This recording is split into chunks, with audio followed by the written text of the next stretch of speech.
Hey everyone! Welcome to our live chat today with award-winning author Andrea Laurence. Today we are talking about her latest contemporary romance, 30 Days to Win His Wife.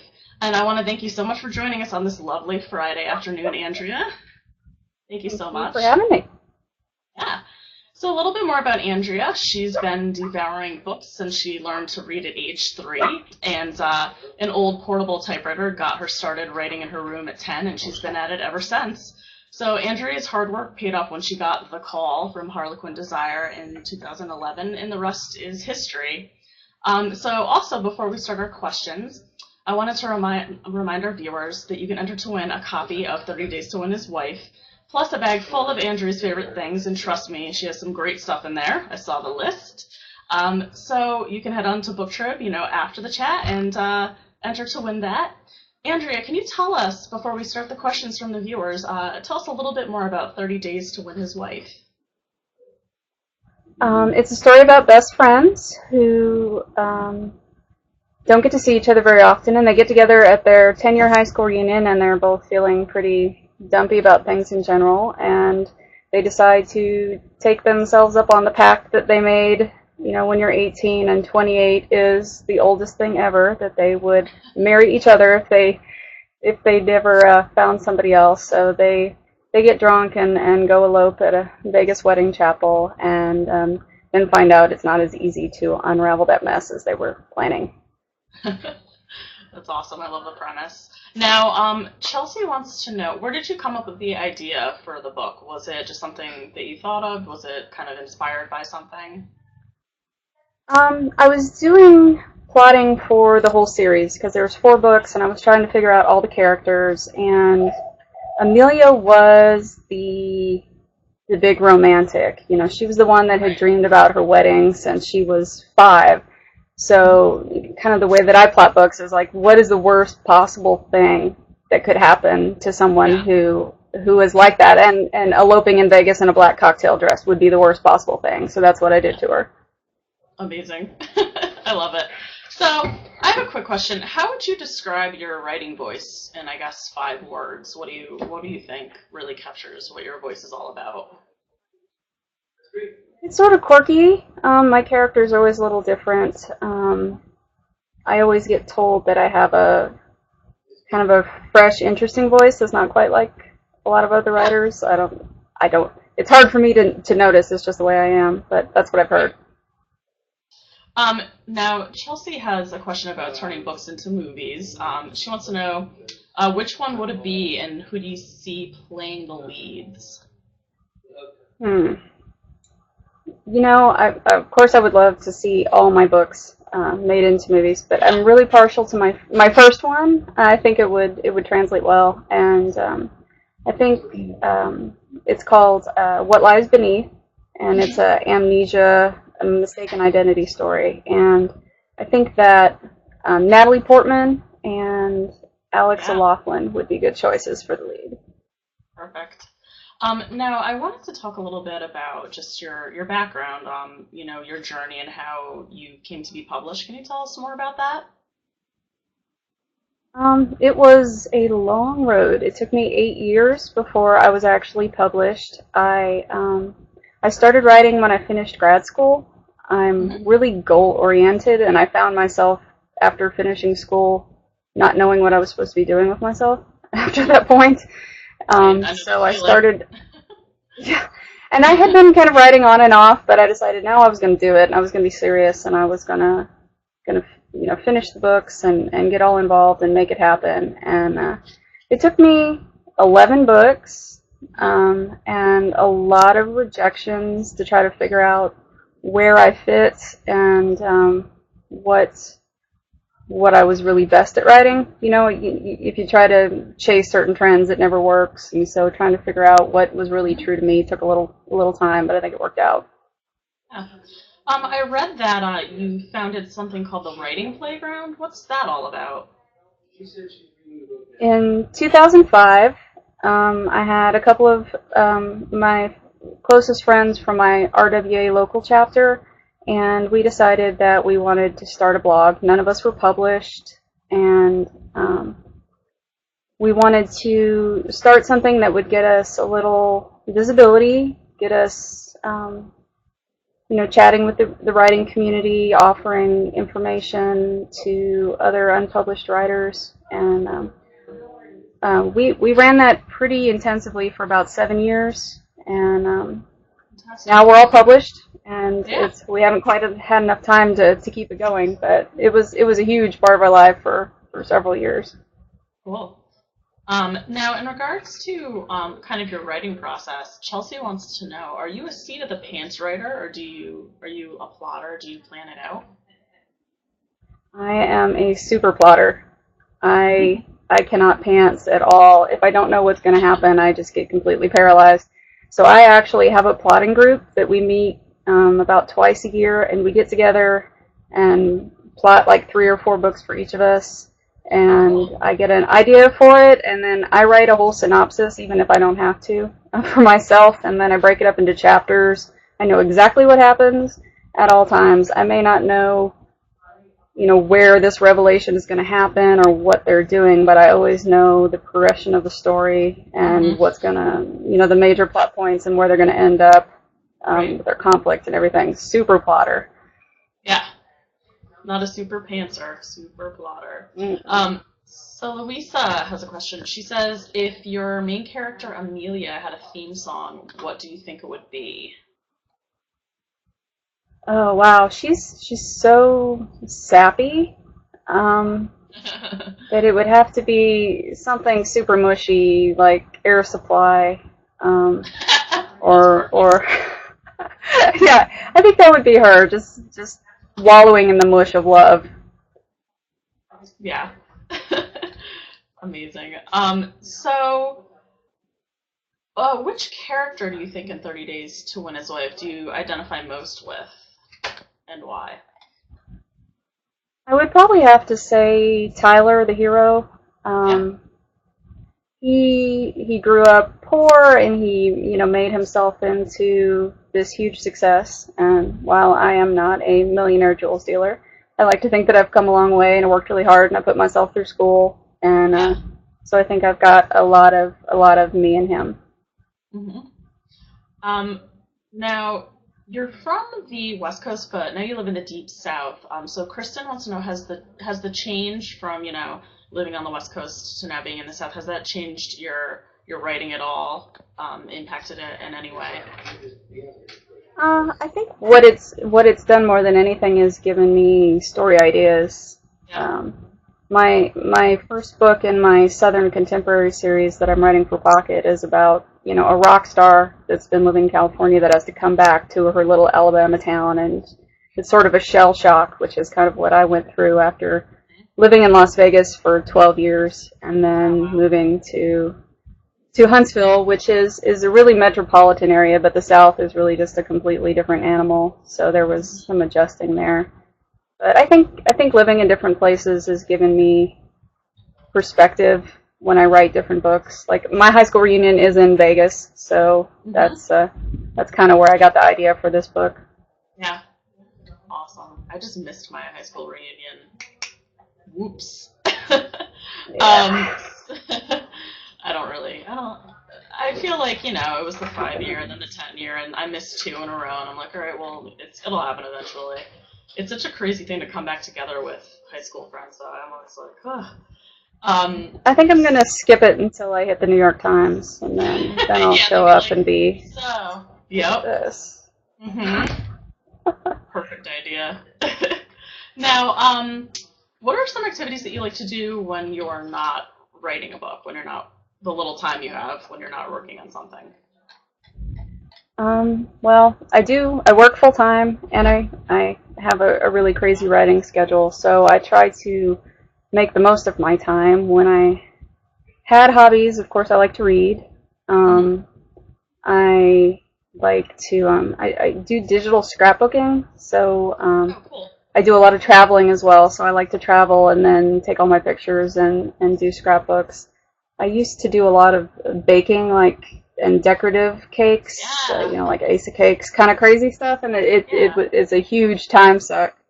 and that was something that has kind of fallen to the wayside. But I like to call myself an indoor cat. I like to stay inside. I'm an indoor girl. Me too. So we know that you do contemporary romance and you also do some paranormal stuff. How did you find your niche there and where you fit in the writing world? Did it take you a long time to kind of figure out what types of romance you wanted to write, or was it just, instantaneous? It did. It took me quite a while to figure out where I fit. When I first started out, my stuff was kind of really out there, and I had to figure out how to keep the new, fresh ideas without going completely, out of the box. And it took a lot of time trying different genres of romance. I did a lot of paranormal. I did some contemporary, and actually, I ended up selling to Desire almost. It was kind of a fluke because I had submitted to Romantic Suspense, and my editor, she was assistant editor for both lines. And she got my book in her slush pile and said, actually, I would really like this for Desire. Would you rework it? And so that's how I ended up there, and it's worked out really well. Yeah, my next question was actually going to be, what was it like getting the call from them and just finding that out? Was it, you were kind of expecting it, or did you? No. Did they call you, or did they send you like a note, like, hey, you're going to be published?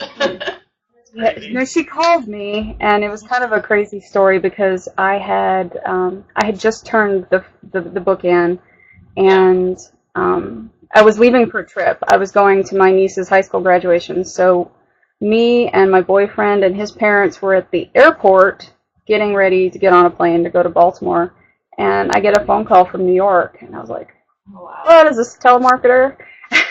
And I answered it, and I was like, are you kidding me? Are you kidding me? I'm in an airport. And I wanted to freak out, but I knew that, like, TSA would come after me, so I had to keep it cool. But I had to go in a corner and plug my phone into an outlet so I could call everybody I knew before I got on this plane and went on a trip for a couple of days. So it was kind of a crazy thing. But it was so exciting, and I wasn't expecting it. I wasn't expecting to hear back from her that quickly. Oh, wow. So that was a big surprise. That's awesome. Dee has a question about getting your book published. She says, what do you think is the most important thing to remember when trying to get published?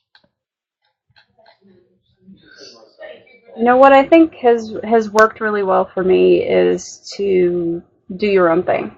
I mean, when you're targeting, you need to know your guidelines, know what fits within certain areas, but then not to let any kind of rules or preconceptions about what would or wouldn't work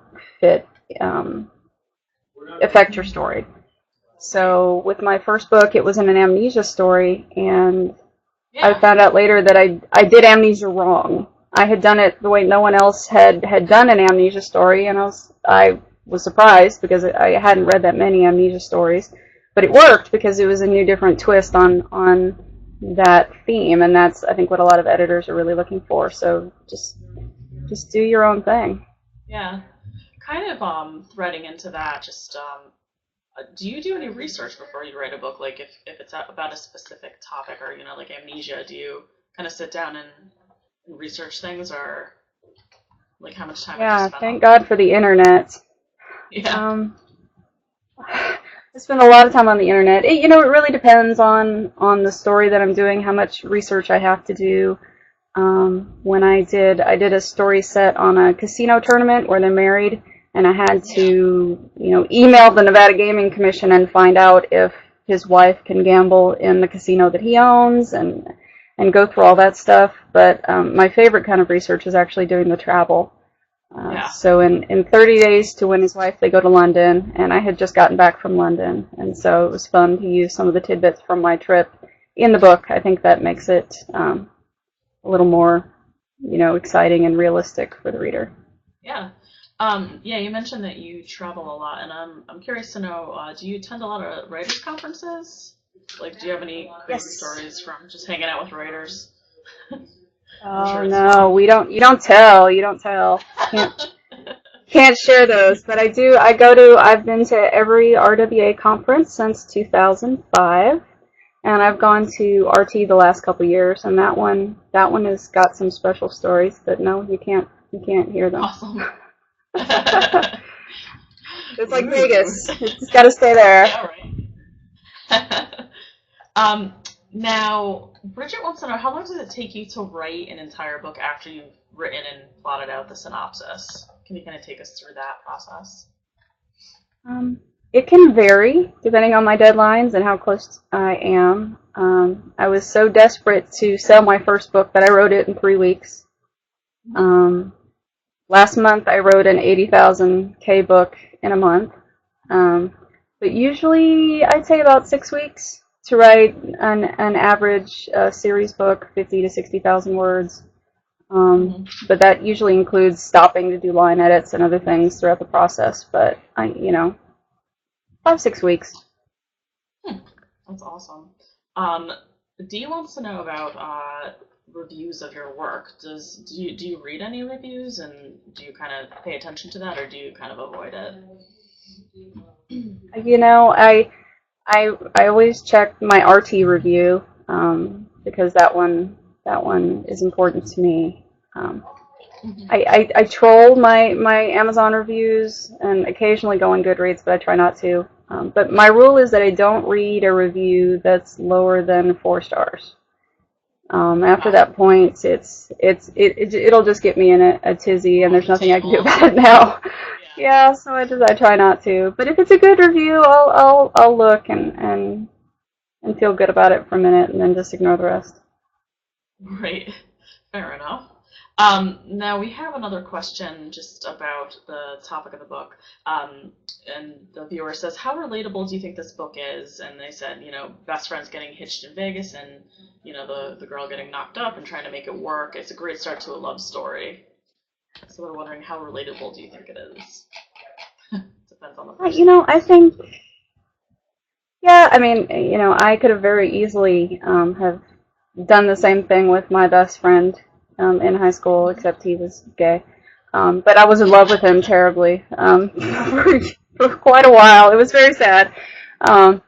But I think there are a lot of people that have that relationship with a close friend of the opposite sex, and they're always afraid to make that leap and ruin what they had.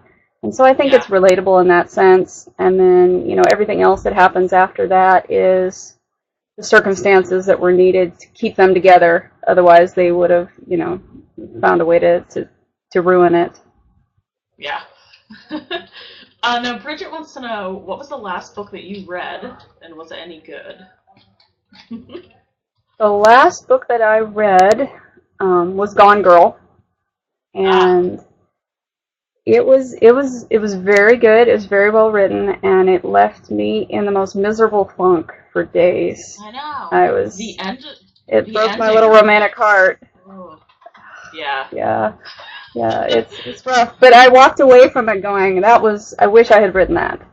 It's not at all what I do, but that was great. Yeah, the ending was crazy.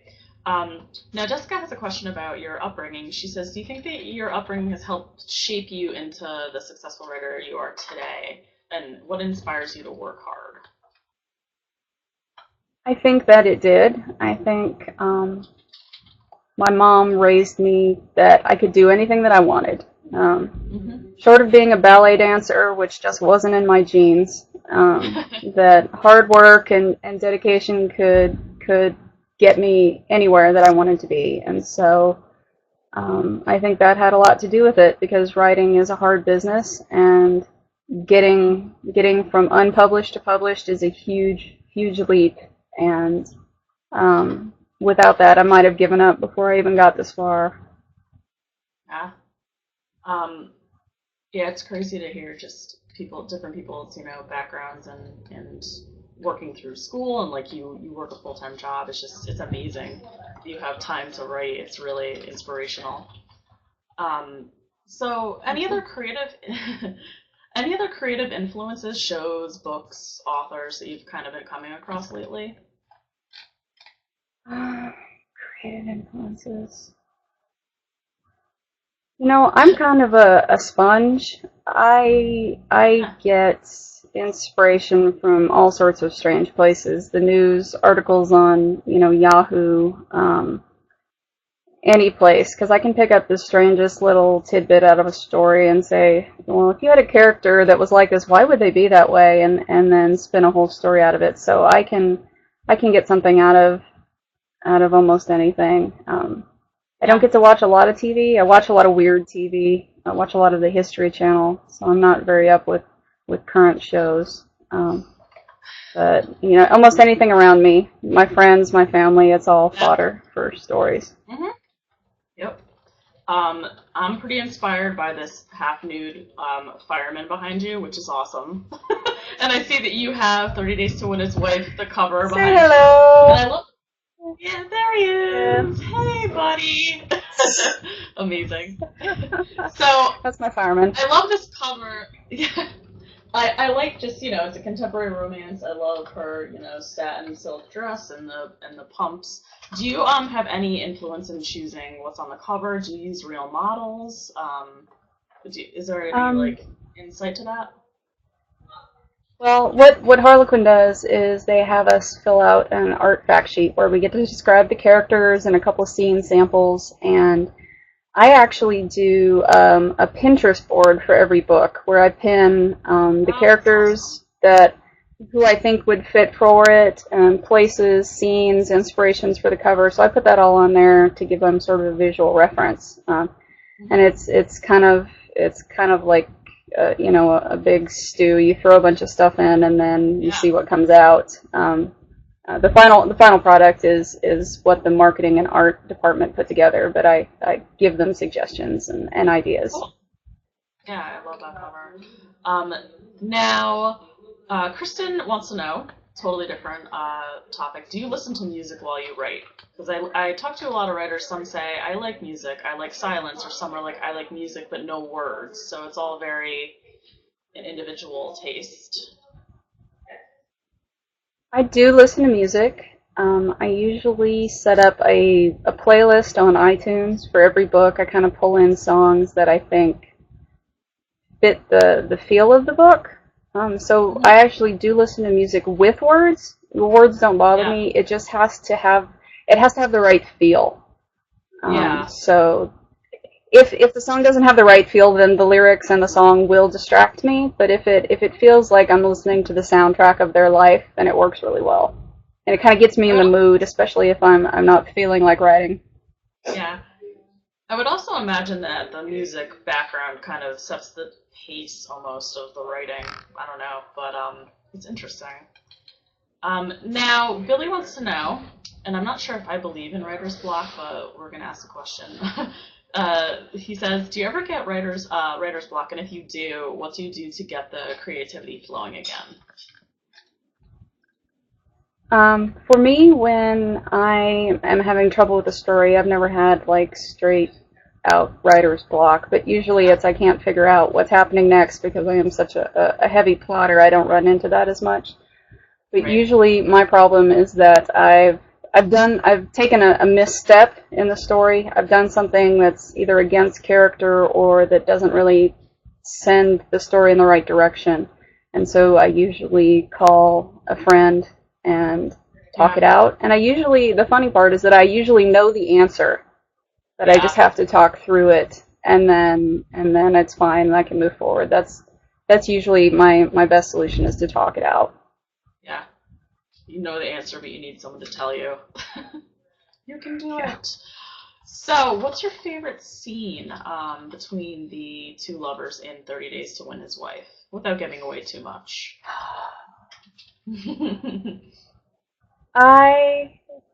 It's probably not the traditional choice, but I really like the scene where he comes to her workplace and she's busy and working, and he doesn't care. He's come to spend time with her. If they have 30 days together, he's going to be there whether she likes it or not. And he says, well, let me peel potatoes, let me take out the trash, let me wash dishes. I'm not a cook, but I'm here to help you. And I don't think there's many things sexier than a man doing chores. That's true. Do those chores. So another question that I have is, 30 days. So what made you choose 30 days? I think some girls wouldn't wait that long. What do you think about that? Um, I chose 30 days because I knew Tyler as a character would keep going. He would keep going until he won, and so Amelia had to put a limit on it. 30 days. I mean, I think 30 days to fall in love is kind of a short deadline. That's a lot of pressure to do that. But she has to put a stop to it somewhere, or he's just going to stalk her forever. So Shelley wants to know, what do you have in the works? What are you working on next that you can tease readers with? They are interested to know. I am currently writing the fourth book in the Brides and Bells series, so I'm doing Natalie, the pessimist. She's the wedding planner that does not believe in love. Oh, So awesome. she's fun to mess with. So that's what I'm working on now. I've already turned in Gretchen's story, so those will all be out this year. Cool. Now, I know you said that you're a plotter, so you probably figure out the characters in advance. Like, which one really spoke to you first? How do you kind of choose who's going to come first in the series? It seems interesting when, authors are, the character kind of comes alive and wants to be seen first, so to speak. Yeah, with the series, this is my second series that I've done for Desire, and I think for me it has a lot to do with the overarching story that runs through the books and who really needs to address which part of it. I did a 4-book series called The Secrets of Eden, and it had an overarching mystery that ran through all 4 of the books. So the order that it went in really was determined by what part of the mystery they had a part of and how each of it kind of unfolded until you got to the end. So that had a lot to do with what order they got put in. Awesome. I love the idea of the wedding planner. That's awesome. That's like a certain type of person for sure is a wedding planner. So I love that you chose that as a profession. We mentioned in the intro that you started reading and writing really early. Where did that come from? Did you have like a lot of inspiration from your parents? Did you just kind of cling on to literature and writing and reading early? What was that like? Well, I was an only child, and I was sort of one of those kids that was a very tiny 40-year-old. So I wasn't really interested in going out and playing with other kids. And my mom had bought me one of those little portable record players, and she bought me all of the Disney and the Golden books that had the little 45 in the back. And so I had all of those, and I would play them and read the books. So I actually taught myself to read by following along in those little Disney books with the record playing over and over again. Are you like the type of person that gets excited for rainy days? You're like, I can stay in and read. I definitely do that all the time. Yes, as long as I don't have to go out in it, yes. Exactly. Bren wants to know, do you see yourself in all of your characters? Do you always see like a little piece of you in them, or is there ever one that comes out and it's totally opposite of you? I think you can't write a character that's you all the time. But there's always a little bit of me in everyone in a different way.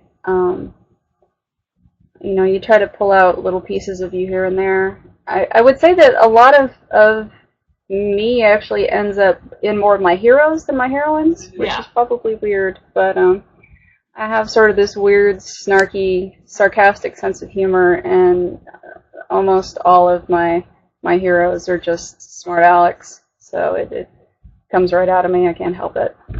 Yeah, perfect. Now, Bren also says, I know it's like choosing a favorite child, but do you have a favorite book that you've written? Is there anything that stands out to you?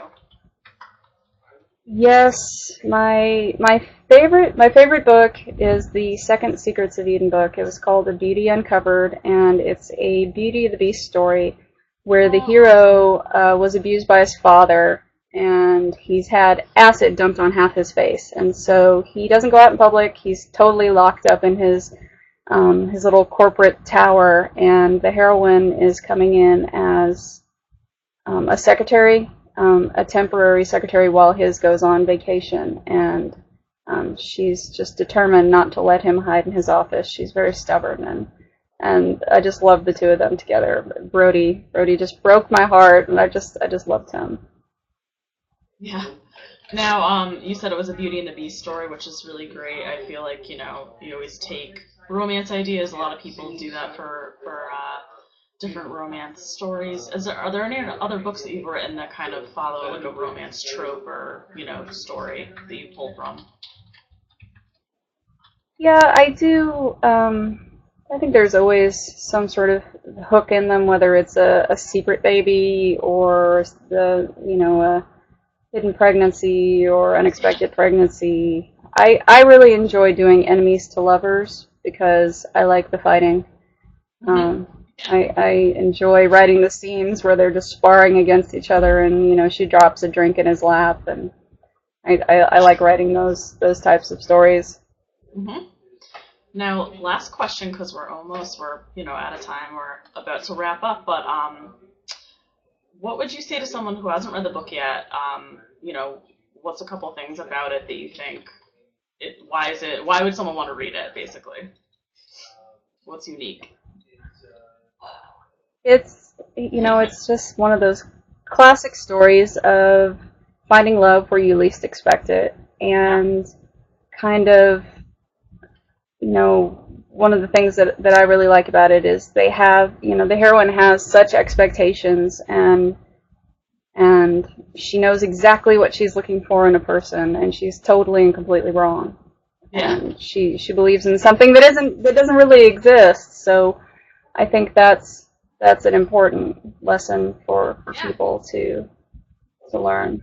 It's a very realistic thing that happens every day. I loved talking to you today, Andrea, and I just want to thank you again for joining us. And I want to tell everyone before we leave, just stop by BookTrib and enter to win a copy of 30 Days to Win His Wife. And we also have an awesome gift bag full of Andrea's favorite things. So thank you so much, everybody, and thanks for joining us again. Have a good one.